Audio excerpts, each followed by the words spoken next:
Just wanted to let everyone know, you may or may not have seen the reminder. We're starting just a few minutes later this evening, not right at 7.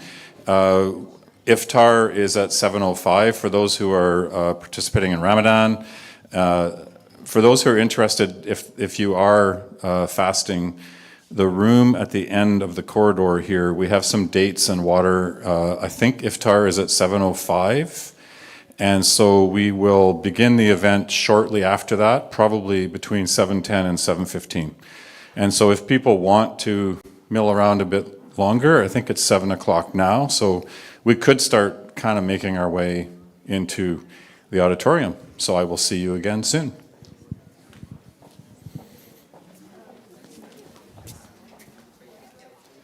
Well, that worked. Yeah, sorry about that. I gave you the thumbs up. Yeah.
celebrities and music journalists come over, and then you'll essentially host them in Ottawa, so they can write stories about Ottawa, kind of better sense of what it is. Because he works for Ottawa Tours, and so they do a lot of like promoting content, and like his thing is really showing Ottawa is a great city.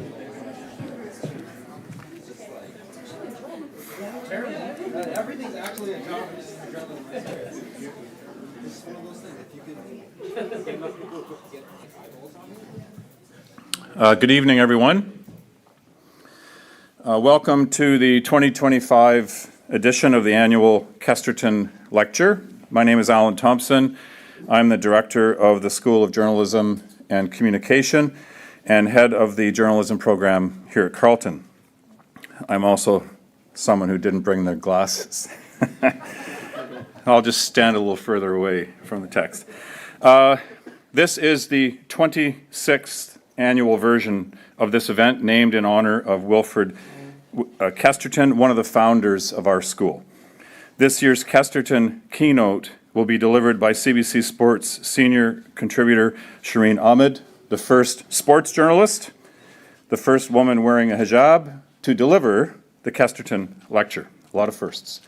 We'll get to a more fulsome introduction of our keynote speaker in just a moment.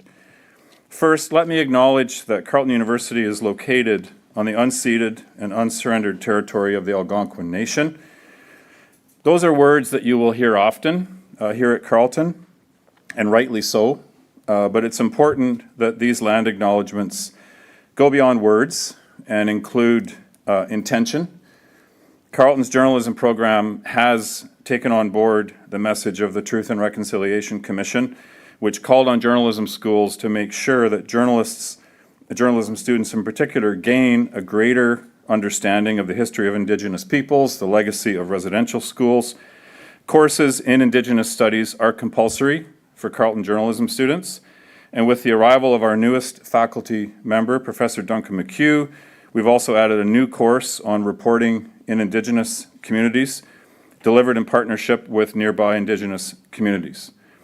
Perhaps most exciting, Duncan has taken the lead in launching a new certificate in journalism in Indigenous communities. Online classes will begin in this certificate program this fall in an attempt to break down the kind of barriers that have prevented Indigenous students from contemplating careers in journalism. The work of reconciliation will never be done, but I think it is important that our words of acknowledgement be linked to action. Before we launch into our Kesterton Lecture this evening, I'd also like to take a moment to introduce the winner of the 2025 R. James Travers Foreign Corresponding Fellowship. The fellowship is a $25,000 award named for Jim Travers, who was, of course, a talented and highly decorated journalist, foreign correspondent, and senior news manager. I had the pleasure of working with Jim in the Toronto Star's Ottawa Bureau. Carleton University administers the Travers Endowment, and my colleague, Professor Susan Harada, co-chairs the Fellowship Selection Committee. After his death in 2011, Jim's family, friends, and colleagues organized the fellowship in his name. It's awarded each year to a journalist who pitches the best international reporting project, and it's used to finance that project. Tonight, we're happy to announce that Emma Godmere, a journalist with CBC Radio's The House, is the recipient of the 2025 Travers Fellowship. Her winning application, yes, congratulations. Her winning application proposes a series that will explore international defense and security issues with a particular emphasis on the state of Canada's Arctic security. I told her, get to Greenland before Donald does. So Emma, if you could please come up and just tell us a little bit more about what you plan to do.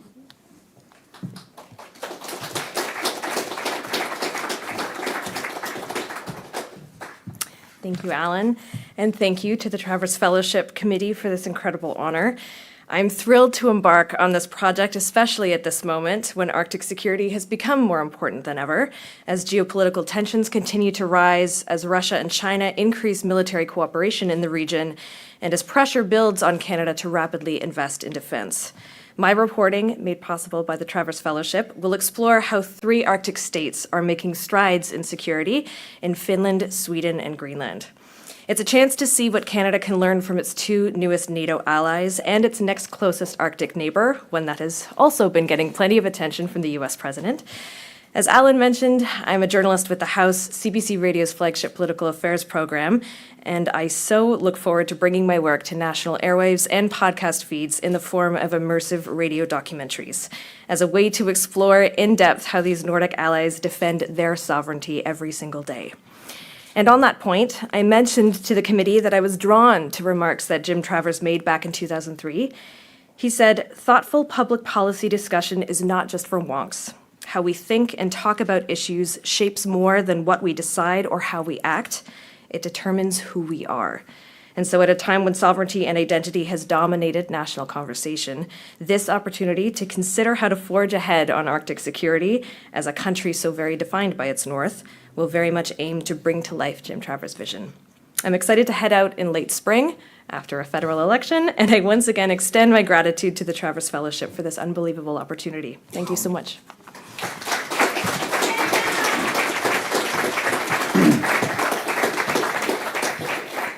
Thank you, Emma. And I'd like to point out that Jim's spouse, Joan Travers, has joined us here this evening. So is Tom Bradley, one of Jim's closest friends and someone who was really instrumental in helping to create this fellowship in the first place. One of Jim's sons, Ben Travers, sent along some remarks. Ben's the co-chair of the Fellowship Steering Committee along with Susan. Here's what Ben had to say. "Every year, it's such a pleasure to celebrate another recipient of the James Travers Foreign Corresponding Fellowship and the continuation of the type of rigorous, ambitious journalism that our world so badly needs. Almost 15 years ago, the fellowship was set up by friends and colleagues of my father, Jim, a former foreign reporter who always believed in the idea of a connected planet. International stories are local stories too. Past recipients of the award have produced an impressive body of work in that spirit, investigating subjects as varied as landmines and policing to childcare and immigration, all with a view to exploring how these policy questions and human realities impact Canadians and Canadian policy.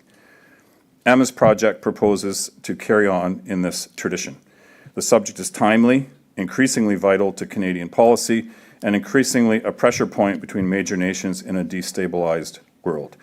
It's the type of story that can feel remote for many of us in the Canadian South, but it's already a frontline reality for northern communities, and an issue that will only continue to grow in impact for all of us. Emma, your upcoming reporting will no doubt be an invaluable contribution to our national conversation and add to our own already impressive body of work. Congratulations, best of luck on the road, and we greatly look forward to your stories." So those remarks from Ben Travers, Jim's son. Now, moving on to the Kesterton Lecture.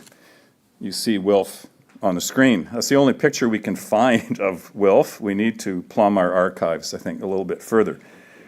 We've been holding this annual lecture in honor of Wilfred Kesterton since the year 2000, a quarter century ago.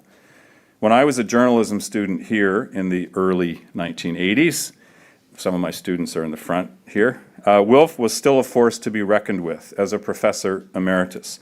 I used to visit him to chat in his office in the St. Patrick's Building, and had the honor of having him serve on the exam board for my honors research project. Years before the internet, mobile phones, or electronic databases, Wilf meticulously maintained a personal record of his students and their accomplishments. In attending this event over the years, and this is one of the journalism program's major keynotes, it sometimes occurred to me that we make reference to Wilfred Kesterton and assume people know about the person we're celebrating. So just a reminder, Wilf Kesterton was born in Regina in 1914. He was a school teacher when he enlisted in the armed forces and served in England and Holland. As a Second World War veteran, he enrolled in Carleton's brand new journalism school and became one of its earliest graduates in 1949.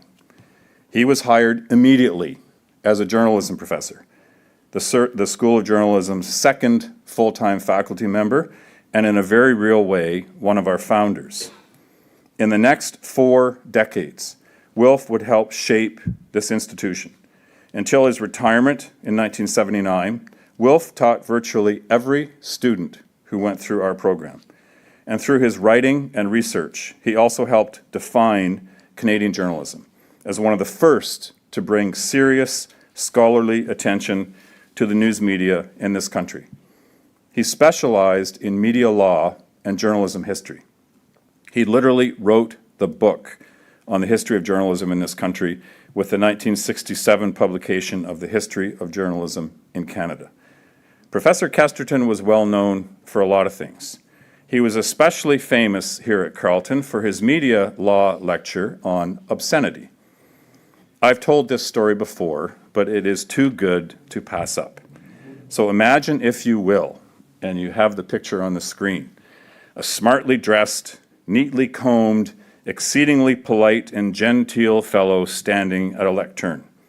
Suddenly, he bursts forth with a stream of the foulest swear words you can imagine. I won't repeat them here. But he did it to shock and to make a memorable point about the liberties and limits of free speech. The media landscape in this country that he helped to define for his generation has been transformed since Wilf's time. I'm not sure how Wilf Kesterton would categorize the current phase of journalism history that we are living through. But I am certain Wilf would be thrilled that we continued to get together to discuss journalism in his name, in his honor. This evening's event will be moderated by Emma Weller, a recent graduate of Carleton's Bachelor of Journalism program and now a reporter at CBC Ottawa. Appropriately, Emma was also a varsity athlete during her time at Carleton. Hockey, I believe, yes. Emma is remarkable in many other ways. She's the driving force behind a charitable organization called Emma's Winter Bundles. Emma's trying to do something about the fact that homeless communities around the country are typically overlooked, disregarded, and frowned upon. Emma's Winter Bundles exist to sew hats, mittens, and neck warmers and package them into bags with other goods to deliver them to people living on the street and in shelters to brighten their day and keep them warm. Remarkable. So in a moment, I'm going to turn things over to Emma, who will properly introduce our keynote speaker. Shireen will deliver opening remarks from the podium. Then she and Emma will engage in a discussion here on stage, and after that, audience members will get a chance to pose questions. Those who are watching on YouTube, you can use the Slido app to submit a question if you wish. And with that, I'd like to invite Emma Weller to introduce this year's Kesterton Lecturer.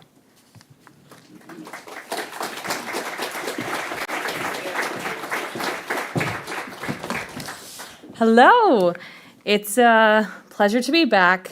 It wasn't too long ago I was wandering these halls, and by that I mean 10 months ago.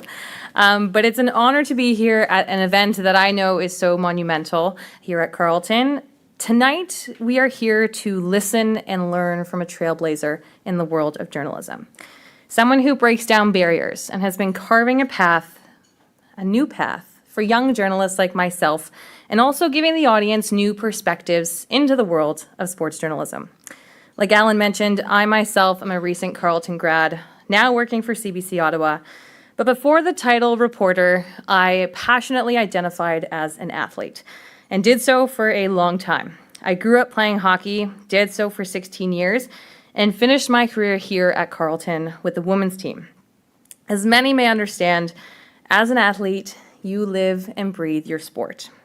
Then came journalism, and the most common question I got was, so TSN, is that where you're gonna go? And I honestly, my first reaction was no. I don't wanna cover sports. I don't love the thought of game recaps, but Shireen Ahmed is one of the few people who have changed my mind about sports journalism.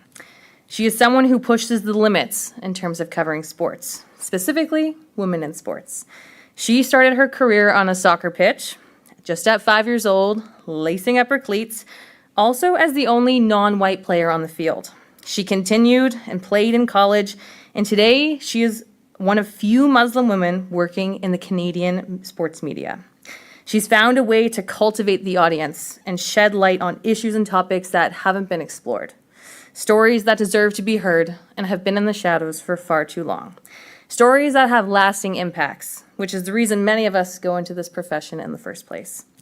Shireen is an athlete, an advocate, and community organizer who channels her life experiences into powerful stories that have helped shape the landscape of sports, women in sports and media. A courageous task that she has mastered. As I mentioned, Shireen wears many hats. She's a senior contributor with CBC Sports, a public speaker, and an award-winning sports activist focusing on Muslim women in sports and the intersections of race and gender in sports. Her work has also been featured and discussed in The Guardian, Time Magazine, Sports Illustrated, and the very long, very impressive list continues. And her academic research and contributions have been widely published. She's also a part of the team who created Burn It All Down podcast, the first feminist sports podcast, yet again breaking down barriers. And last year, she became the first hijab-wearing woman on an official Olympic broadcast in Canada.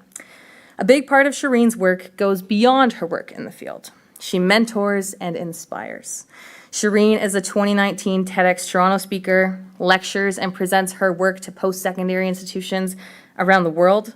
She teaches journalism and sports media at Toronto Metropolitan University and takes the time to mentor students.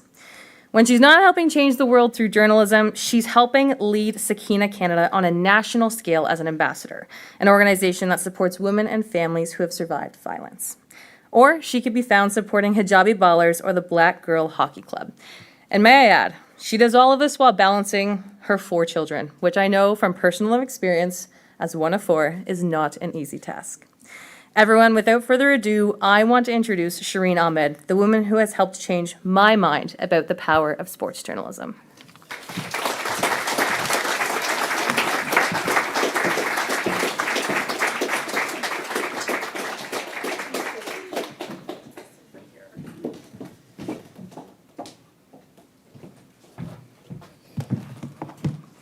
Thank you. Bismillah. Good evening, esteemed colleagues, students, and community. I'm so happy to be here. Thank you so much to Professor Alan Thompson for inviting me and to my other friends at Carleton's storied School of Journalism, namely Professor Nanaba Duncan. I'm honored to be with you today here. I'm honored to be with you here today. Yes. I actually almost didn't come. And I'll tell you why.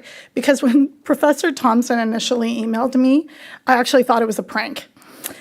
So the reason is that Kesterton is a very prestigious event in the ecosystem of journalism. So why would he be calling me? And similar to when in 2019 I got a call about doing a TEDx talk in Toronto, I hung up on the kind person who was calling me. Seriously, I thought she was a scam artist. And she quickly followed up with an email, and we sorted it out. Unfortunately, I did not hang up, or I did reply to Professor Thompson, so here I am. But I did have the same visceral reaction. To be the first sports journalist to do the Kesterton is pretty incredible, and I'm very, very grateful. I'm a settler of immigrant experience in Mississauga, Ontario, Anishinaabe, Haudenosaunee, and Wendat people's land in the Mississaugas of the Credit, the District 1 Spoon Territory. The land was stolen from Indigenous peoples, and enslaved Africans were brought en masse to build cities. This is occupied Indigenous territory of many nations, and the cities were built with stolen African labor, and one cannot be remembered without the other. Is this my clicker? Yes, that's me. So there's, you don't. So I just want to start with this particular. Emma, thank you so much for your generous remarks. I also want to say thank you very much to Jamie Sagrove for their diligence and very organized emails. Much appreciated. I do want to offer a little history about myself, and this quote is where I will begin, and what really is at the foundation and center of my personal practice. Arundhati Roy is a feminist, a thinker, an activist, and someone whose words have really moved me since I started my career. There is really no such thing as the voiceless. There are only the deliberately silenced or the preferably unheard. And when I read this quote, initially delivered 2002, at a symposium in Sydney, Australia, where she was receiving an award. These words have stayed with me constantly, and they fuel so much of what I do. So as I said, I do want to offer a little history because who is telling the story is as important as what the story is. And although I was born and bred in Halifax, and I'm a very proud Maritimer, I have some deep history with the city of Ottawa. My father moved to Canada for university. He went to McGill in 1963, but he got his first job here in Ottawa. And after marrying my mom in 1972, they settled in Ottawa and Mooney's Bay. They grew strong bonds and made chosen families, some of whom are here today. And this was long before the Senators were the local team. So the local team was actually the Montreal Canadiens. And my mom fell in love with hockey, with Guy Lafleur, and with the exhilaration of sports fandom. And that's part of how I came to love sports so deeply and connect sports with storytelling, reporting, and presenting. I'm a journalist, a mother, a wife, a university educator, a fierce cat lover. Like literally, I love my cat. I'll show you pictures afterwards. And an advocate of justice. Writing and telling stories about sports is my passion. And it is where I get to combine a fervent interest in anti-oppression work, amplification of people who are resisting and rising with sports. It's where I get to be authentically me, and I'll unpack that a little more as the evening unfolds.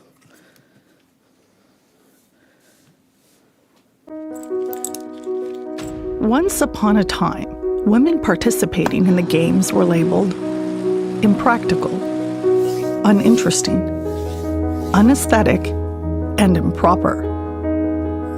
So the 33rd Olympiad, aiming for inclusion for women, is important. The rules of engagement are clear. Participation should include no discrimination of any kind. So why in this magical time of gender parity are some women being denied access to sport?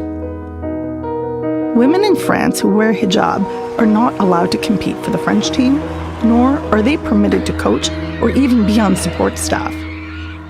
French authorities in sport demand that secularism is required, which means no hijabs in sport. That rigidity leaves those who choose to cover off the pitch, away from the court, and out of the pool.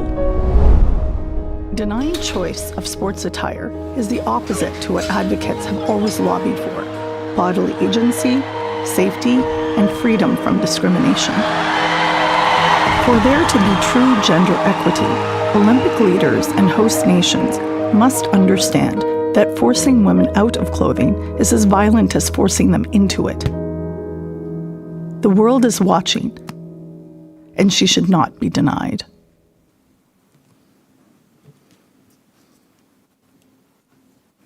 I'm just going to grab my mug. Sorry.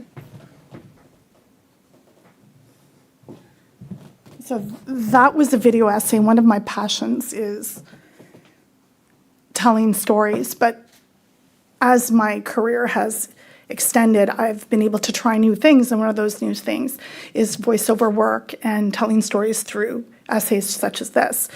This was for the Paris Olympics 2024. The title of tonight's event is Courage in a Time of Joy. And some of you might be wondering, what was she thinking? The world is literally a dumpster fire, with injustices being the norm from university campuses to governments all over the world. Governments who are actually regimes masquerading as free places. The work of journalists is being threatened and their voices dimmed, if not silenced. And it makes me think of what Al-Hajj Malik al-Shabazz said. We know him as Malcolm X. If you're not careful, the newspapers will have you hating the people who are being oppressed and loving the people who are doing the oppressing. And those words were published in 1965 after his assassination. So again, joy? It is this very corruption and oppression that we resist through journalism. This type of oppression that we must combat. One of the most powerful ways to do this is by accepting that joy is our resistance and very necessary. And in order to partake and engulf ourselves in that resistance, we need courage. Okay, I did get to interview Dr. John Carlos, and this was a massive flex, so I was going to put it in the slideshow. This was last month at Toronto Metropolitan University. We need the courage to push back against vicious punditry or by disingenuous media watchdog organizations that are funded by those actually uninterested in truth, but wanting to propagate a violent agenda. I have been personally attacked by both. Courage, clarity, strategy, and community. Those are key points that I will be touching in my remarks. We need the courage to push back in editorial meetings, offer our ideas, not be dissuaded, commit to chronicling and disseminating the truth. And at some point, we do need to understand the joy and pride of our jobs from what we do that makes changes to society, and accountability comes from free press. There have been investigations into sport from people like Rick Westhead, Robin Doolittle, necessary commentary from Morgan Campbell and Donovan Bennett, and a collection of history from colleagues like Alex Wong, Kayla Gray, and Devin Haru, reporting on sports, but also on our country. I was on a panel for the International Women's Day for the Canadian Journalism Foundation, and with colleagues Rachel Brady, Megan Johnson, Sarah Ziegler, and we talked about the changes about what we do and what we've seen, and including an upwards trajectory in Canada, for sure in the last 3 years of women's sports, which is an incredibly exciting time. And Rachel said something to the effect of her advice to students would be that you have more allies than you know as women in the industry, which was a very heartening thing to say. But I do also want to unpack that, because the strategy of connecting networks, creating relationships is essential to the maintenance of journalism and of ourselves, but it is not always evenly applied. So we share laughs, tales of chasing stories, the lore of building departments that cover women. We share laughter, tears, the grind, the attitude, and we need to protect that joy in each other. So at a time when quitting and burnout rates of journalists are at an all-time high, the odds really seem against us. On February 12, 2005, the Committee to Protect Journalists issued a press release that 2024 was in fact the deadliest year to be a journalist. Over 100 journalists in Gaza, Israel, and Lebanon were killed on duty, many in flapjackets, in documenting the horrors we are still witnessing. Today is the most dangerous time to be a journalist in CPJ's history, said CPJ CEO Jody Ginsburg. The war in Gaza is unprecedented in its impact on journalists and demonstrates a major deterioration in global norms on protecting journalists in conflict zones, but it is far from the only place journalists are in danger. Our figures show journalists are under attack worldwide. So again, joy. I do want to take a second and mention this slide. Emma graciously mentioned Burn It All Down, the podcast that I co-created. And when I think of joy, I think of this space. Two of us are journalists because Jessica's on the verge of getting her PhD. So she's sort of half in, half out. An award-winning journalist who specializes in sexualized violence. She's at the very end, the tall one. Dr. Brenda Elsley is a professor of sport history. That's me. Lindsay Kibbs is a freelance sports journalist, and Dr. Amir Rose Davis is also a sports historian at University of Texas, Austin. So joy, yes, it's about protecting ourselves, our work, our communities, our legacies, and marinating them in joy. It's a part of our foundation. A dear friend of mine, Dr. Sabrina Ghaffar Siddiqui, is a sociologist, and she just lost her father to cancer. I heard her speak a few weeks ago, and she talked about dancing with grief. It's useful in uplifting joy, expressing joy, and amplifying joy. So traditionalists in journalism might reject what I'm saying and fervently argue that there's no space for this kind of emotion in the press, let alone joy. But then again, the old guard could really not have imagined a brown hijab-wearing woman being one of the country's most prominent sports journalists, so hey, we'll just shelf their opinions. And this idea that journalists shouldn't feel is absurd. We have been witnessing countless trauma in Sudan, in Congo, and in Gaza. And the solution is not to become numb, but to become better at how we present it to the public and through which mediums we choose to do it. Our responsibilities are to be accurate and fair, Objectivity is a word that is often used against marginalized and racialized people, and so is silence. So is apathy. When I was in Qatar in 2022 for the FIFA Men's World Cup, I found this patch on a supporter who was walking in to support Team Iran. And if you'll notice, which I did, the patch was carefully sewed on and it reads, "Women, Life, Freedom," and the calligraphy is "Zan Zindagi Azadi," which was banned from the tournament. So very carefully, somebody sewed a patch on to represent and advocate for the rights of women in Iran through sport. I was shocked that I was the only one that caught it, but I did, and they permitted me to take a photo of it and tweet it out. Last week, I went to a book talk of Umar al-Aqad's One Day Everyone Would Have Been Against This. And he was in conversation with my friend and fellow CBC presenter, Alamin Abdul Mahmoud.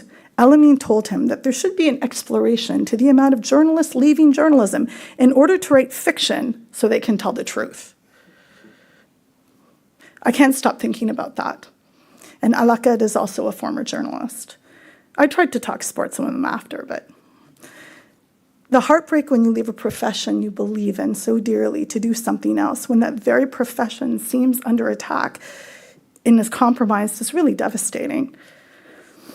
People have lost trust in mainstream media. It's aggravating because there's so many of us out there who are fighting to keep integrity associated with journalism. There are so many students filling programs and really understanding that reporting and free press is critical to our society. And this is all over the world. I was invited by the Center of Sports and Human Rights to present at the United Nations in December 2023, and I was thrilled that they invited journalism students from around the world to be on the panel as well, which was very, very exciting. So students, hit up the Center of Sports and Human Rights and see if you can get a trip to Geneva.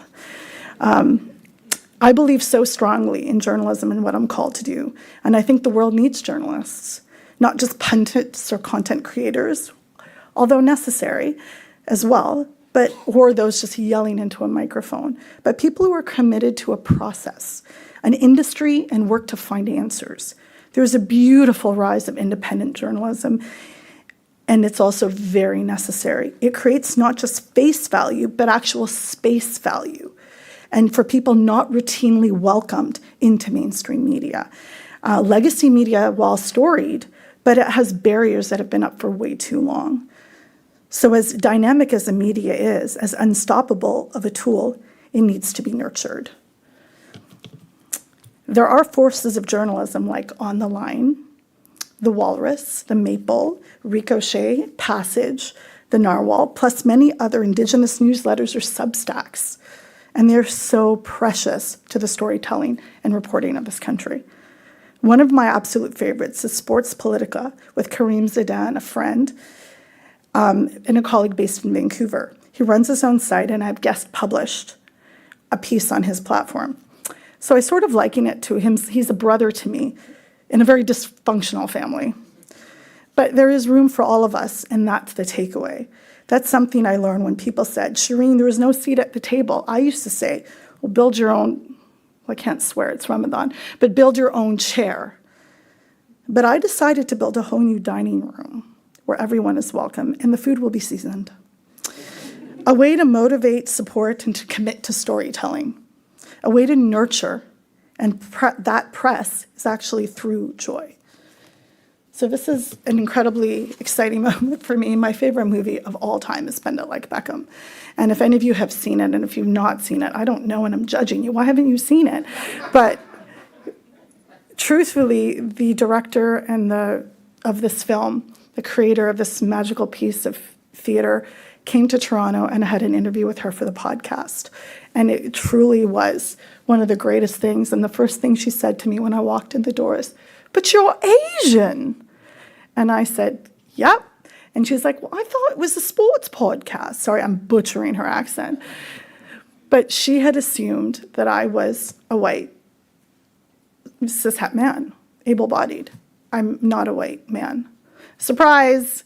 So it was a delightful afternoon for the both of us. I do want to say that community is one of the pillars of joy, and that's where I start to find courage. So let's get back to the courage part. Whether it's in WhatsApp groups or Signal, student Signal, not WhatsApp, meetings for chai and coffee, hugs and support in the newsroom, or just above and beyond general collegial respect and professional generosity. There's joy that is found within the chaos of this industry. I would be remiss if I didn't actually mention a piece that I suggest, if you haven't already read, I would suggest everybody to read it and send it to people. It's by award-winning journalist Pasant Matar, Toronto-based, incredible journalist, formerly with the CBC. She wrote this in The Walrus in 2020. Objectivity is a privilege afforded to white journalists. And I strongly suggest people read it. This is just a quote from there. The views and inclinations of whiteness are accepted as the objective neutral, Wesley Lowery wrote in the June op-ed for New York Times. When black and brown reporters and editors challenge those conventions, it's not uncommon for them to be pushed out, reprimanded, or robbed of new opportunities. Something else that I think about a lot. I do want to say that some of my best friends are racialized women journalists and journalists in general, and people from media and from sport. I have found allies and friends in unlikely places. I found sources. And it is so important for me to have friends outside this career. So, of course, I have a collective of academics. There is, familiar as I am, protecting professional joy. Also, wait a sec. Where's Jamie? Oh, it was the flip of the... It's okay. We'll just work with it. Can I go backwards? Okay, so let me flip to what I wanted to show you. This is my best friend, Renee Hess, who created Black Girl Hockey Club, an organization in the United States. It then came to Canada and is under the beautiful stewardship of Soraya Tinker. So I met Renee through my work, which is important, and we're besties. So I just wanted to, again, joy. It's also my slide presentation. I can put her in here if I want to. Part of that joy also comes with teaching and supporting the next generation, teaching them about community, about joy, about managing grief and stress and taking care of their own mental health. This is my shared with permission. There are so many students, women in particular, who tell me they do not feel they belong in these spaces. They do. Look at me. They look at me and they're like, oh, yeah. And then I bring in people like Devin Haru, Alex Wong, Marcia Gay Knight, Steph Young, and anyone in my arsenal to come and remind them that they do belong. That's the strategy part, sharing resources and networks. That is me and some of my students working at a PWH game at Scotiabank Arena, which was incredibly thrilling.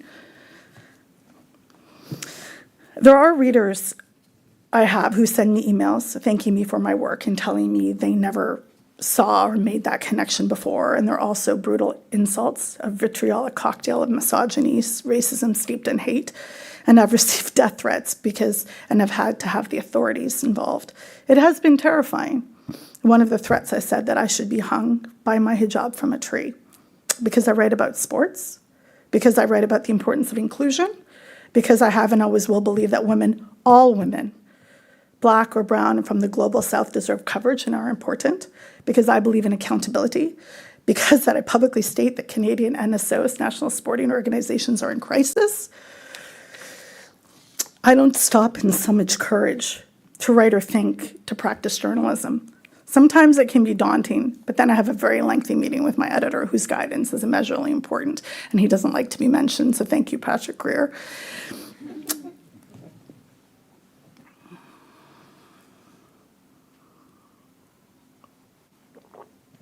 I started this job with an understanding that sports were always political. My father wasn't permitted to row crew at the Karachi Boat Club because he was not white. Understanding that politics and the political, be they systems of oppression, exist in sports, art, business, or education, is elementary. My entire existence in sports media is disruption and its resistance, and particularly women's sports. I'm going to go back. Now we're on track. We're good. There is this idea that it's exponentially better in women's sports, but that's not the case. There are systems of homophobia, rife transphobia, and racism in women's sport. Just a few months ago, maybe a month ago, we saw Bunny Shaw, a legendary Jamaican footballer who plays for Manchester City, be verbally attacked, and her teammates did very little to support her in that moment. We've seen reputed athletes comment about how they are being harassed. My colleague Laurie Ewing, formerly of the Canadian Press, is now London-based with Reuters, wrote a report on International Women's Day about the safety of women athletes and how they feel physically unsafe because in a recent tennis match, Emma Raducanu saw the face of her stalker in the stands as she played. And she was terrified. I've written about why I don't think alleged abusers should have public ambassadorships to sports or teams. I've written why I don't think Don Cherry's xenophobia was tolerable and necessary in hockey anymore. Over the last 15 years, I've written about issues that Black swimmers face in pools, or why Canadian sports should fight against gender apartheid in Afghanistan. I've written about the violence of hijab bans in sports and the lack of Iranian women to access sport in stadiums. I plead that people should care that women in Iran do not have access. Or I also have written about sport washing that occurs in Saudi Arabia and is extremely problematic. Or why the fact that sport has been decimated for everyone, not just women in Gaza, and it matters that over 500 athletes have been murdered, Olympic athletes, FIFA-sanctioned referees, but not a word from FIFA or the IOC. I've written about climate change affecting sport. I've covered the start of the PWHL, 5 FIFA World Cups, 2 Hockey World Championships, 4 Olympics, and 1 Paralympics. I also broke the WNBA Toronto story, which was pretty fantastic. It seems that despite my rage and ability, when people want to criticize, it isn't the work they are critiquing, it's me.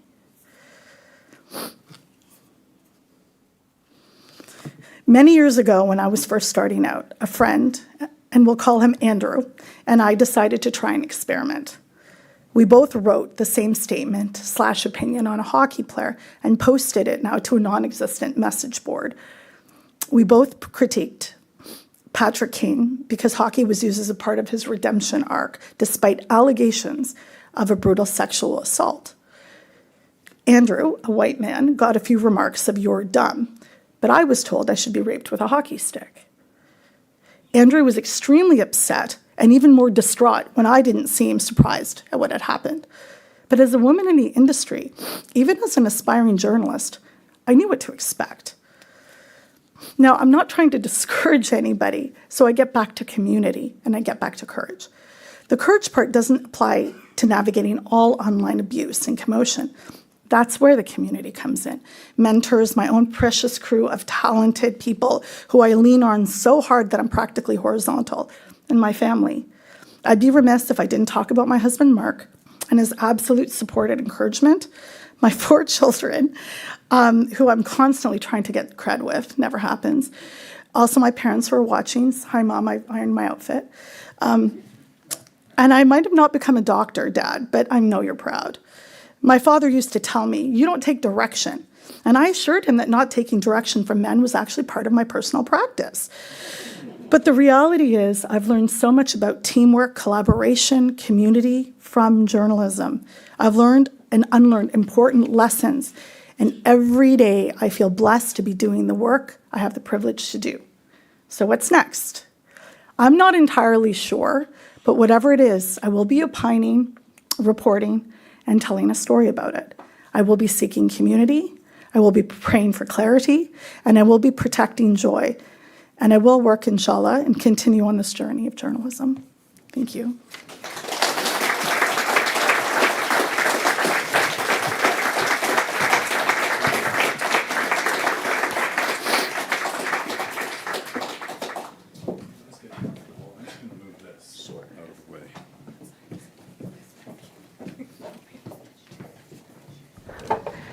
Can we have a tissue? Yes. Thank you. I forgot. That's okay.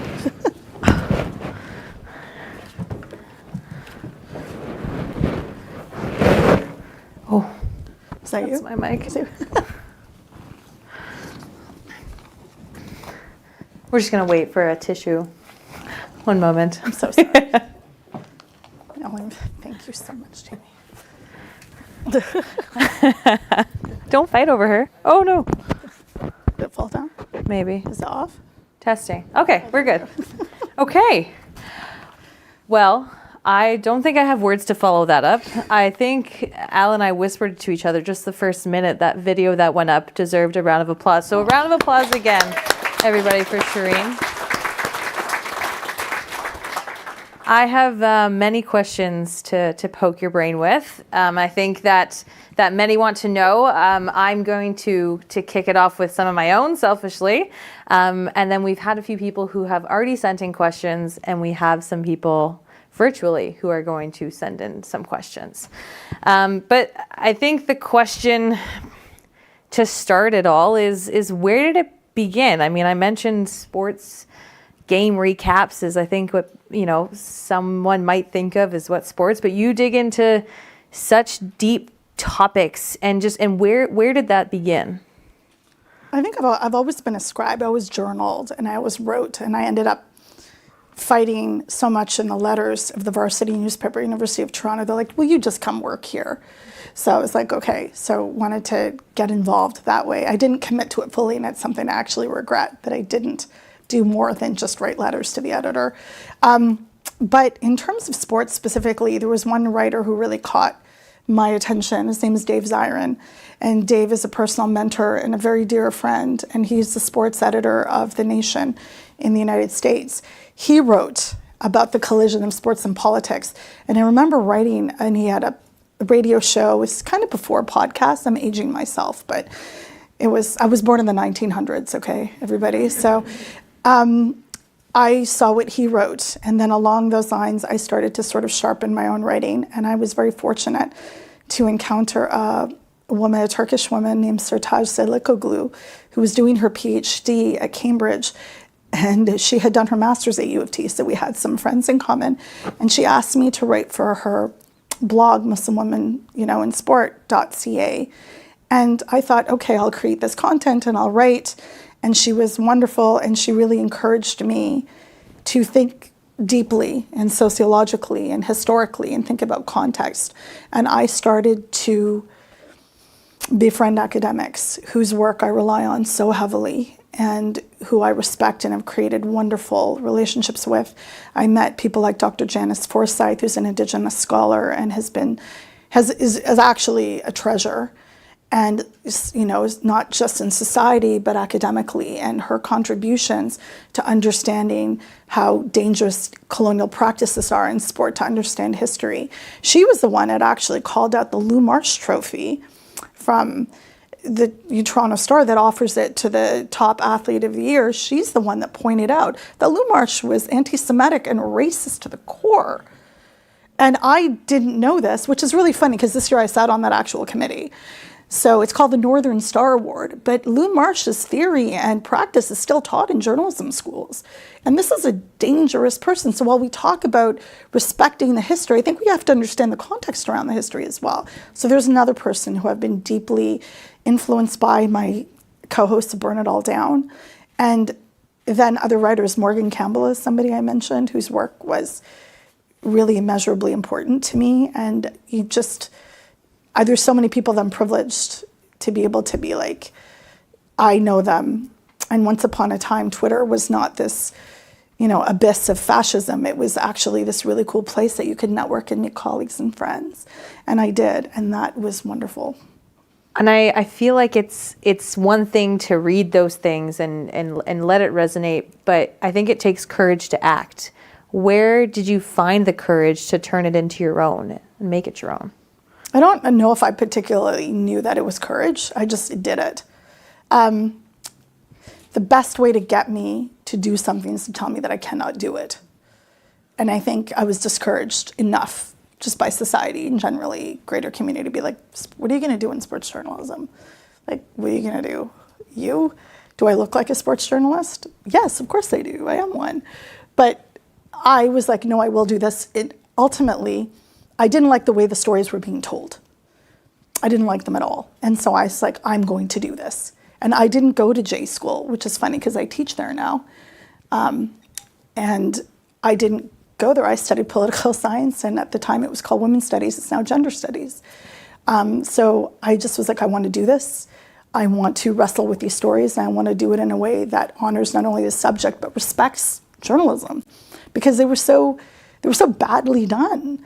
And I'm like, has this person never? And in fact, it was so bad, Emma, that at one point I created a bingo card, a fake bingo card of what you would check off when you're reading a story about a Muslim woman in sports, a fake bingo card. And it was like, you know, some weird fatwa from an imam across the world that doesn't know her, commentary on her immigration status, commentary on what she's wearing, this and that. And then I started to probe deeper into what the representation in media is of this woman. And I started writing on a blog called Muslim Media Watch, which really looked at the depictions of, it was started by a woman named Fatima Fakhre, and an Iranian woman, and looking at stereotypes and tropes of Muslim women in media. And I kind of became a sports person.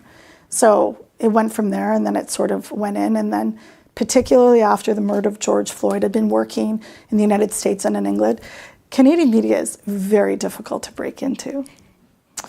And there's a lot of, again, it can be tough at times, especially if you don't have those networks and those connections. And I didn't have any. So Morgan Campbell sort of saying, hey, you're legit. I can't talk about this, but it's an issue about racism in sport, but I actually would prefer if you could talk about it because you've experienced those systems of racism. So getting in through that way and being able to sort of introduce myself and legitimize and give merit to my own work, that's kind of how I started getting in where I've gotten in. And then it's like domino effect. Oh, you've written at The Guardian, you've written at Time, why don't you write something for us? Okay. Yeah, and I want to get into that of how you've navigated that, but you mentioned it talking and about how it's one thing to get into journalism, but to make sure your voice is heard at the table when you pitch, and that's a real thing. You know, how do you make sure that you don't get swept under the rug, your ideas don't get pushed aside? Because if they did, you wouldn't have exposed the things you've exposed and talked about the things you've talked about. Yeah, that's a really fair question, and it's true, because I wanted to talk about hijab bans in sports since 2011, since a hijab ban was enacted by FIFA and then by FIBA. Nobody would take my pitch. If you asked me in 2013 what I did for a living, I would tell you I pitch and get rejected for a living. That's what I do. And I was a full-time mom as well. I had 4 very small children, so trying to build up a freelance career wasn't easy. You know, my cat also needed a lot of attention, so I had to balance that out. But I was relentless, and I remember at the time Vice News had a really cool sports vertical, and I was really lucky to write there. And I kept pitching Tomas Rios, the editor, the EIC, kept pitching, and he was rejecting. And I think I pitched hijab bans to 12 different outlets, and I have all the receipts that they weren't interested. Because when it became a huge topic in Rio in 2016, the receipts came out. Like, you were absolutely not interested in this topic when I came to you 5 years ago, but you know. Mm-hmm. But finally, Tomas read my email because I changed the subject line to naked vampire basketball at midnight. So I lied. I completely lied. And he read my email. Yeah, I fibbed. And then, let's call it what it is, Emma, I lied. And it worked. Yeah. He read my email and he replied back, LOL. Fine, I'll do this and I'll give you $150. And I did. But then when you get that one byline, you get the courage, and you sort of get the, you know, gumption to keep going, and the motivation presses you. And then I connected. I had my blog, I started on a Tumblr blog because nobody would publish me. So I was like, I will self-publish. And then Huffington Post picked it up. And there was an editor there who was really interested in my stuff, and he started reposting it, and it would go viral, particularly on issues like Muslim players fasting in Ramadan, on issues of hijab bans and stuff like this. So I had an essay after FIFA struck down the hijab ban in 2014, and it went viral. And then Dave called me. He's like, will you come on my show? And I'm like, okay. And things started to like get into kick in high gear then. And now I want to jump back throughout the speech, I wanted to ask you what challenge, if you face challenges, and it seems like you've faced beyond that. How do you navigate that in this field as a Muslim woman? You're, like I was saying earlier, a trailblazer and you're a mentor. But how do you make sure you're okay through all of that and experiencing these things? Carbs. Preach. I have come from my husband is super supportive. My children are supportive. And I, joke with my parents. My entire family are really supportive. And just like, don't give up. You're grinding, you're doing the thing. But I also really love what I do. And I'm incredibly encouraged. I mean, as much as I've talked about barriers, there have been tremendous people in my life who have helped and been allies or, said my name in rooms when I wasn't there. And that is so key. If you have power, and this is one of the things I impart on my students, particularly those with more societal power, how are you going to do? What are you going to do to use it? So people have said my name in rooms, and I do the same thing. You pay it forward. Who's not in the room? My friend Marcia Gay Knight, who's an associate professor at NYU in sports management, said this at the ESPNW Summit in 2023. Look who's around the room. See who's not there, and then bring them in. That can be your superpower. And how do you push back? Do you push back? Again, when you get these emails that you say, and when, if you've experienced anything face to face, is there anything to say to people who give you criticism like that? How do you stand up for yourself? So I don't, that feed the trolls, I don't have time for that. I actually really don't. I don't waste brain cells on it. It can be extremely jarring. I'm not going to lie. The threats and the abuse that I've gotten that I mentioned, it's absolutely jarring. I mean, when I did receive my first death threat, I broke down in tears in my bathroom, and I sent it to my Bernadette Down sisters, and they were immediately WhatsApp group call. Right, what can we do? Lots of profanity, lots of that, but hugging me digitally.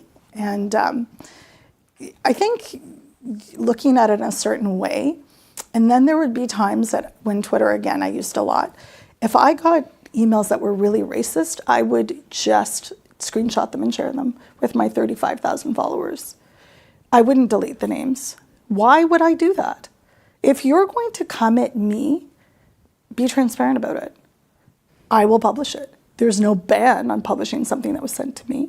I will do it. And people are like, I actually got an email follow-up from somebody saying, you really should, black out the name of the person that sent you this rape threat. It's really not nice. Okay, Chad. So again, I don't, it's Ramadan and I don't want to swear, but F around and find out. Don't come at me. I want to be really clear. A lot of people say, oh, you walk with this confidence and whatnot. I was a stay-home mom for 12 years. Those 4 kids didn't destroy me, so journalism wasn't going to. So there's nothing tougher than labor like that is unrecognized and unpaid in this society. I will say that. And navigating that it's not as difficult as journalism, like my third guy, who's a lovely human. And if he's watching, I love you so much, honey, but was an incredibly difficult toddler. So when I got through that, I'm like, give me your toughest editorial room, I can take it on. So, I mean, life experience, I guess, is your answer. And do I push back? No. I use a lot of self-deprecation and a lot of humor, and I have a really good support network around me. And switching to Joy, that support network, tell me about the podcast. Like, where did that start? It came from, ironically, a Twitter DM group that we had, and to support each other when we're faced with misogynistic abuse online. It's literally how it started. A lot of incredible ideas are generated through chat groups and DMs, and then one day, Julie DeCaro, who is no longer with the podcast, she was only there for like 6 months. She said, we're going to do a podcast. And I said, a what cast? I didn't know what that was. I had no idea. This is 2017. So it's a long time ago. And then we started and used Google and it didn't work, and then Zencastr. So I've been there in like the very beginning iterations of how podcasting works. And then Julie left and Amira came on, and when Amira came, we sort of rebranded, and it was like this rebirth of sorts. And until Amira came, I didn't realize the labor that I had been doing as the only racialized woman in the group. And then Amira came, and it was wonderful, and we just rounded out so beautifully. We went on hiatus in December 2022 because everyone's careers were, but I'm very excited to say and announce that we will be getting together again for a live show in the end of the month. It's breaking news. I guess so, yes, at Bowling Green State University. So I do have to enter the United States, and we're all going to pray that goes well.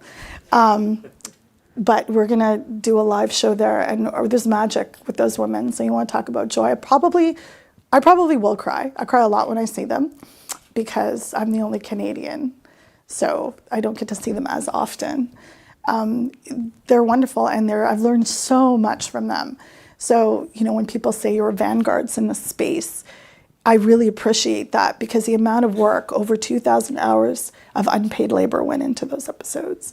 We were very clear on our mandate was to get non-binary, trans, like different experts that are often not only in sports journalism, but are rejected.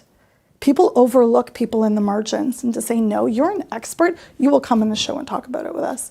And we didn't have a man on the show until 200 episodes, I think it was. And it wasn't an intentional thing. We called it the man seal. And the man seal was actually broken by Dr. Frank Guridy, who was the first Puerto Rican academic to be tenured in the United States, who's at Columbia University. And we love Frank. So Frank came on and he broke the man seal, we called it. I had always said that if Zinedine Zidane were to call me, I would be okay with him being on the show, or Colin Kaepernick. They did not call, so Frank came on the show. No, I'm not just saying Frank in lieu of, I mean Frank of his own merit. And then people like Dr. Jules Boykoff, who's an incredible academic, if you know him. Political scientist does a lot in labor and climate change. He came on the show, Dave came on the show. So we've had a long list of really cool people who are not adjacent to sport. They are sport. So I think they're not just commentators and analysts.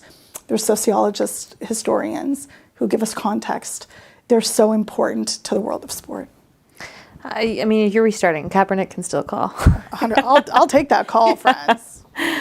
What do you think the importance of representation is in sport? And not to hate on men who didn't come on your podcast for 200 episodes, but what should it look like? It should look like a lot more women in the podcast space. I can't tell you how many times I've had people tell me, young students who identify as women, that we're told our voices are too high-pitched. I'm like, that's not a you problem. Go on the air. I feel like, I mean, come on. Are we going to argue that Don Cherry had a melodic voice?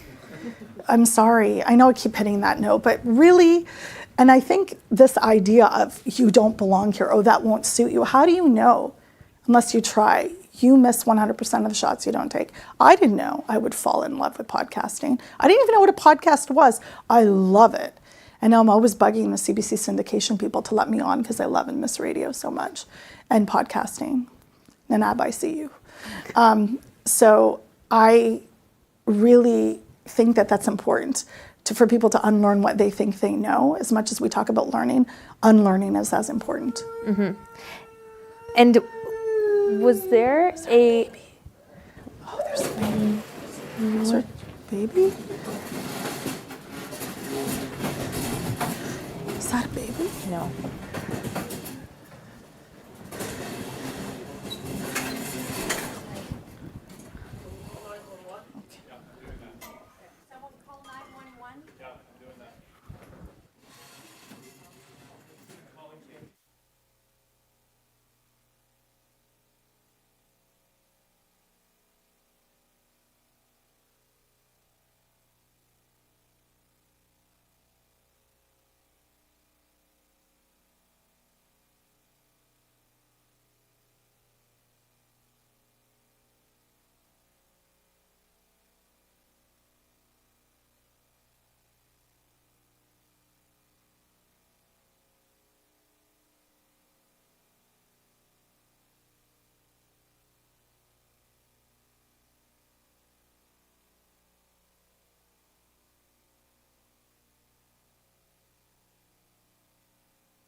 Yes. Thank you, everybody, for that, for your patience. I think the number one thing is everyone is okay. She is fine. So yeah, we will resume. We'll go with a few more questions. I'll have one lucky question from the audience if there's a burning one as well. But to wrap, Shireen,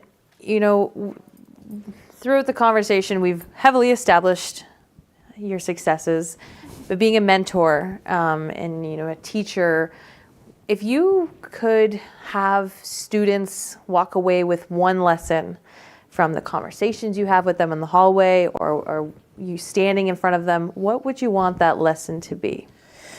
Take all the free pens that you can, all of them. I'm so serious, take Ziploc bags or reusable bags, take the free food. You're gonna throw it out anyway. I'm so serious. But look to experts and academics beyond the scope that may not be the ones first amplified. You find gems and treasures. Historians may take like 3 weeks to reply to your email, but if you can get the cell number of one of them, it's golden. But also understanding that we don't live in a vacuum and to look to expertise with other places that are connected. Also that you belong here and that I've already mentioned this in my remarks, but if you have a certain type of power and a privilege, extend it forward because there's others will already be made to feel that they don't belong there. The pay disparity between racialized women and white men is staggering even today. So what's your contribution beyond the work you're doing within the industry is definitely probably the takeaway. And you have a lot more power than you think you do. Mm-hmm. And I, selfishly, my questions, I want to finish off on, again, joy and possibly prying a story out of you. But was there a specific moment in your career where you sat back and realized, wow, I have made an impact? Yes. Or sorry, understood the impact you've made is what I want to say. Your questions were making me blush, to be honest with you. I feel so awkward sometimes, talk about how great you are. And I'm like, oh, this is so weird. I think when I knew my presence was important in this space because when I'd finished classes, I started mentoring at NASH, the journalism conference for students every year. And when I'd finish my session, there would be a lineup of 20 women.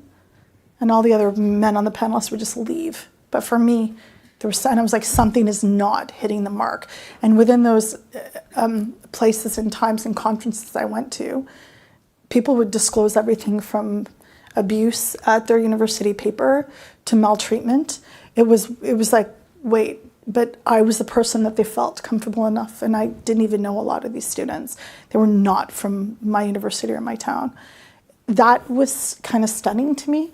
But also, when I was on TSN Sports Center the first time, one of the people from the control room called me. I was freelancing for TSN before I landed at CBC Sports. And when someone from the control room called, and he was really emotional, he's like, I'm a South Asian man. I've never seen anyone who looks like you on Sports Center. And he was emotional about it. And then I kind of got emotional because he was emotional. And I told my kids, and they're like, can we have quesadillas for lunch? Because they just didn't. But they keep you humble, right? That's what happened. So that was kind of a moment with his reaction. And then I took a picture of myself, not to be arrogant, but to really own. And this is the other thing I want to say to non-binary and students who identify as women. Please, please, please own your successes.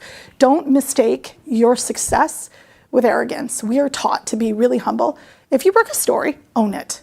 If you did some great work, own it. If you have a co-byline, why can't your name be first? Absolutely own it. We have to unlearn these practices that are steeped in sexism. Own it. Walk tall. You know what I mean? I think that's one of the things that we need to do. And when I realized those pieces were missing, I was like, okay, somebody needs to remind people they belong here. And it kind of seems sad that in your first year of university, you have to tell your students that you belong here. I mean, I had students by December that and I'll share this really quickly. I teach a first year lab with Professor Sherry Okeke at TMU. she's a genius, but Sherry's a genius. And so I taught one of the labs. And then I was subbing in the second semester, so I didn't know that class. And I got quite close to my students. And so I sat down. It was just like we're mocking like an editorial meeting. So I sat down, and the first thing this young student said to me, young racialized woman, said, "It's terrible, but can you have a look?" And I'm like, pause. So then my auntie comes out, right? I'm like, why are you saying this? Would you go into an editorial meeting and say, "This is my idea, it's terrible"? Who told you it was terrible? Why are we starting from that premise? No, you know what? This is my idea, I think it'll be amazing. Stand by it, stand by your work. I don't know at what point in the system we make youth believe that they're not magical and have potential. You are. Please remember that, especially in this profession. It's desperately needed. Mm-hmm. Is there any brave takers? Okay. I'll grab a mic. Oh, sorry.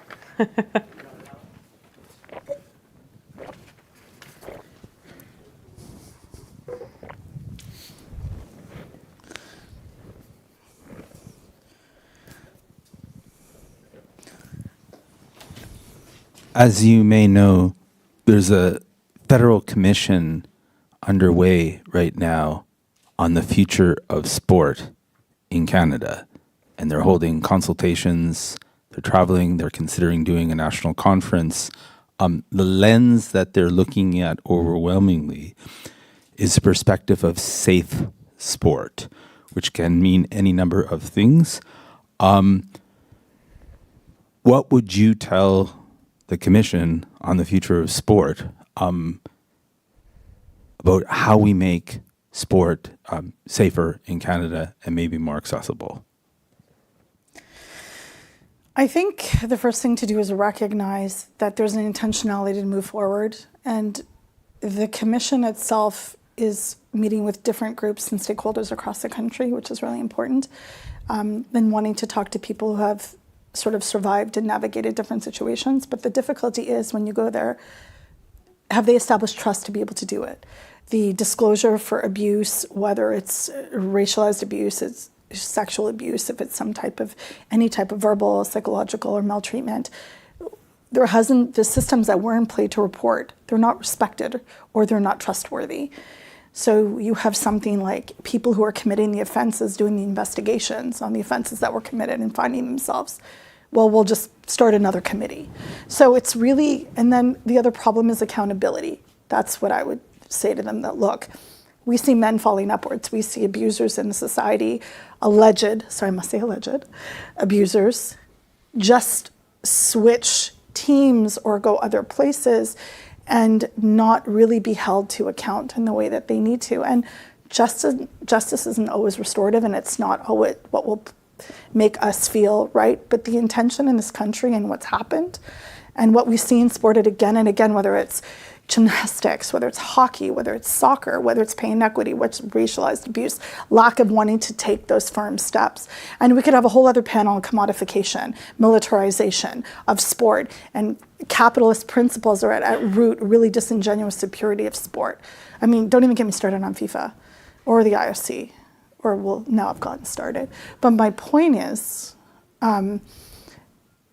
there's been so many examples of bad precedent that you'll have to put a lot of sweat labor, sweat equity into getting people to trust you, even to share their stories. And what could happen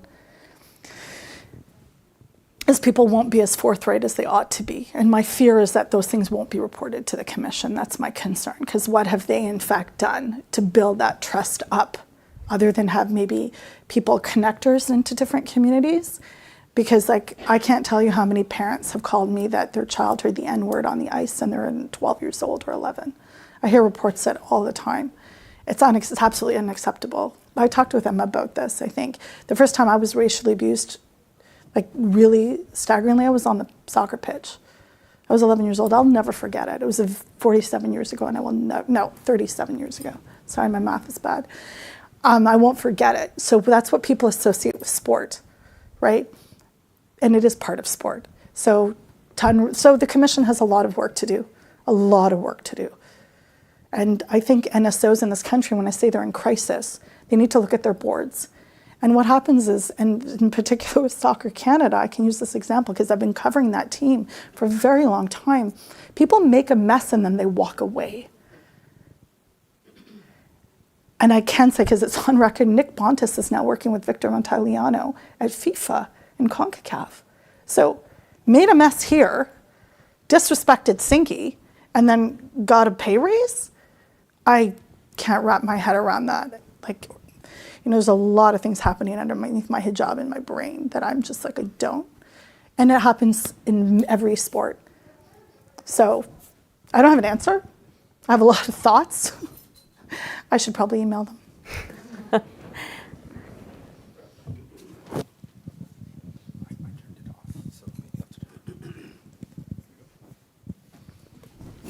My name's Ian, and your courage is amazing. Thank you very much for what you're doing here. I know you've been around the world. I want to bring it right back here to Carleton. Who here, show of hands, was at the basketball game on Saturday night? I hate to say this, but I was embarrassed and shocked when I saw one of the girls playing her heart out for us. Mm-hmm. And the coach was in her face screaming at her in front of the entire crowd. That stuff is going on right here at Carleton University, and I'm not happy about it. So I don't know who I can talk to, but I'll be writing a letter. But that kind of stuff is going on all over, isn't it? Yeah, I mean, I didn't see the incident that happened, which is kind of ironic because I actually leave tomorrow to go to Vancouver to cover the Youth Sport Championships in basketball. That's my next thing that I'm doing. So I will be watching. I'll be observing. But at the same time, I think it's important for you to do what you're doing. Is that just a win at all costs? I have no idea what's happening in the mind of the player or the coach. I can't in that moment. And to be honest, when I played for the University of Toronto, I played left bench, so I wasn't exactly like a starter with that high athlete mentality. But at the same time, like I wasn't there in that moment. But like, sport is, it's joy, it's grief, it's stress, it's exhilaration, it's all these emotions rolled up. And then you couple that with high athletic skill. When you think about it, it's like chaos. So, but the reputation of Carleton in basketball is unprecedented, in the women's and the men's. But what does it take to get there? So if I was a journalist in a university paper, that's a story I would probably look into. I don't know. I wasn't there. But if I was, wink, I might pitch that, wink, right? Also, the power of university papers can't be understated. So please, overstated. Please, please. If you didn't have power, youth, they wouldn't try to silence you. When are you going to Vancouver? Tomorrow. Are you getting there by 1 o'clock in the afternoon? No, I'm on broadcast for Friday night, but I will be watching some of the games as soon as I can get there. Is that one? Men's or women's? Women's is tomorrow, yeah. Emma, do you have time for one more? Yeah, I was going to say, we'll say one more if there is. I've got one more. It's Randy from Carleton. I feel in some ways we're in a golden age, that there's in terms of women's sport, there's been a lot of progress. And I used to think that progress was a one-way direction. I'm wondering if you believe that the gains that have been made will be sustained in the future, or whether they are subject to backlash and reversal. I think they're subject to questions. I think it's really important, and this is one of the things my fellow journalists and I, when we talk about women's sport, obviously we want women's sport to succeed, but that doesn't mean that we don't ask hard questions. I'm not a PR rep or a comms person. I'm going to ask the questions when the Toronto Scepters of the PWHL named their team the Scepters. I wrote a column about the connection between colonial imperialist imagery and symbolism and the Scepters, because that's the questions, and those are the questions the community was asking. Like, PWHL fans aren't messing around. They're like, what is this? So I did some research into it and had that. So those are, did the front office maybe love that I did that? No, but I'm not trying to do that. I'm trying to ask questions and do the research. I tell my students, I'm not trying to be C-suite friends. That's not what I'm trying to do. And I'm definitely not in this for the money. Oh my goodness. But I think those questions need to be asked, like Toronto Tempo. What will their front office look like? There's 12 hires and 1 black woman on a league that was created by queer and black women. Like, those questions will be asked. The NSL, the Northern Super League, is starting. April 16th is kickoff. It's really important. Ottawa Rapid is here. There's questions that will need to be asked of the practice to ensure things are moving the way they need to be. And not everything will be seamless. I do think we should give grace to women's sports starting up. The NBA didn't make money for 20 years.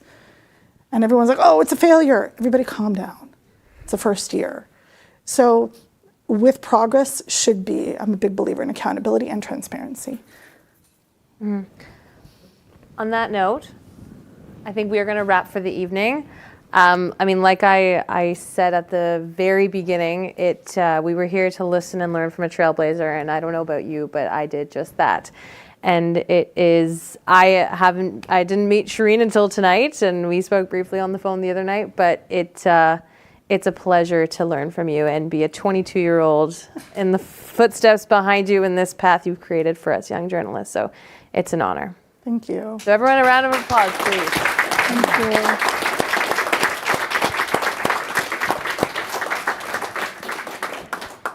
I have a gift for you. Oh, wow, thank you. And I wanted to say thank you for not hanging up on me. Thank you for taking my Oh, call. this is lovely. And I will require you to wear that at TMU someday.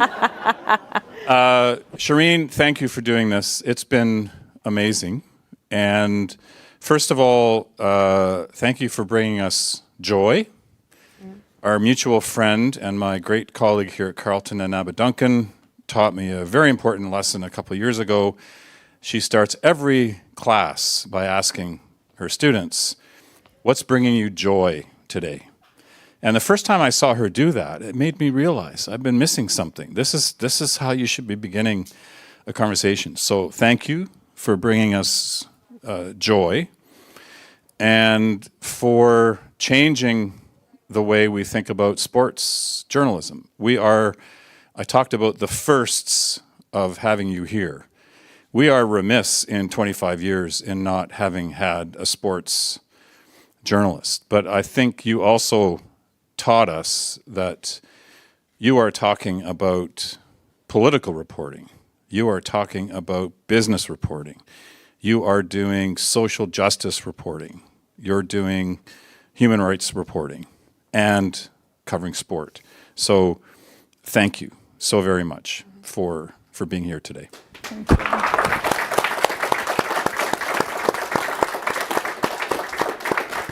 Emma, we are always proud of our graduates, but especially proud that you've been able to accomplish so much in such a short time, both in the newsroom, but also what you're doing outside of journalism. So thanks for being here tonight and for the contribution that you made.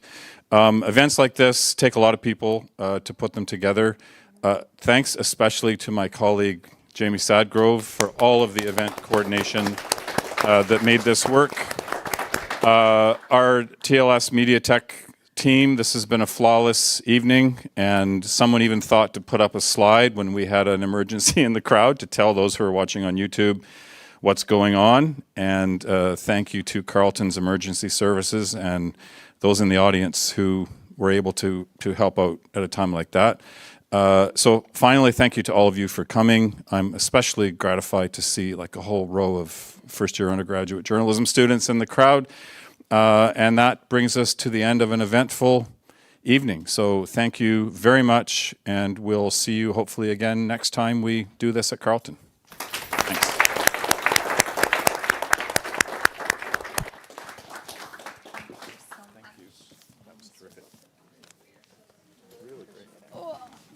Thanks, Alan.